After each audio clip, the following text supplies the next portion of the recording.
অবরুদ্ধ সংলাপ লিখেছেন প্রদীপ গুপ্ত। মাথার উপর পিপুল গাছের মাথা থেকে সূর্যটা বেশ কিছুটা হেলে পড়েছে পশ্চিমে। ঠাটা দূর থেকে শরীর বাঁচিয়ে কলেজ পালানো, ঘরে ফেরার তাড়নাহীন দুটি শরীর লেট্রি থেকে ওম নিচ্ছে বসন্ত রাগে। কালীগাছ লেকের এই পিপুল গাছটাও 2 বছর ধরে বুঝে চিনে নিয়েছে ওদের। পশ্চিম দিকের ডালগুলো তাই সূর্যের তাপ থেকে ওদের বাঁচাতে যেন একটু একটু করে মেলে দিয়েছে অনেকটা। কিরে, উঠবি? চল। কি হলো? কেন? আরে বাবা চল না, উঠছি তো। দোষ ভাল লাগে না। এই শোন, তুই কি উঠবি? আরে বাবা উঠছি তো। আমি চললাম, তুই বসে থাকবি, কুড়ের বাচ্চা একটা। হাতটা ধর।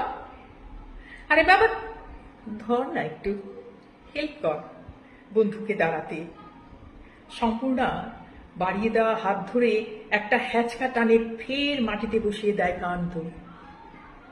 কি বল? ওই গানটা যেন কি? কোন গানটা? আরে ওই যে বেগম আক্তারের। আরে ধুস, ওই গানটা যেটাই মানে যেটাই কি? আরে বাবা ওই যে জোছনা রে। আরে বল না রে ধুস।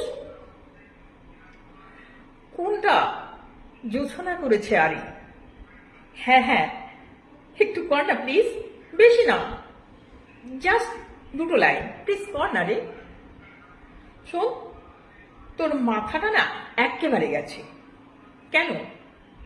এই দুপুরে জোছনা রেখে জল তেতে পুড়ে। শোন, ভালোবাসলে না ভর দুপুরেও চাঁদ ওঠে, জোছনা ছড়ায়। দূরে কোথায় বেজে ওঠে আরবাসীর সুর, আর ভর সন্ধেবেলাতেও টুকটাক করে শিউলি ধরে। বুঝেছিস? ও তোর মাথায় ঢুকবে না।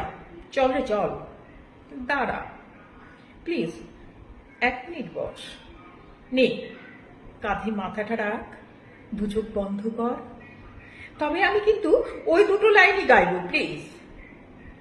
ভালোবাসা স্থির হয়ে বসে পাখির ডানায়, উড়ে চলে দিক বিদিক ছড়িয়ে কোন সে সুদূরে ছড়িয়ে পড়া চাঁদের আলোয়।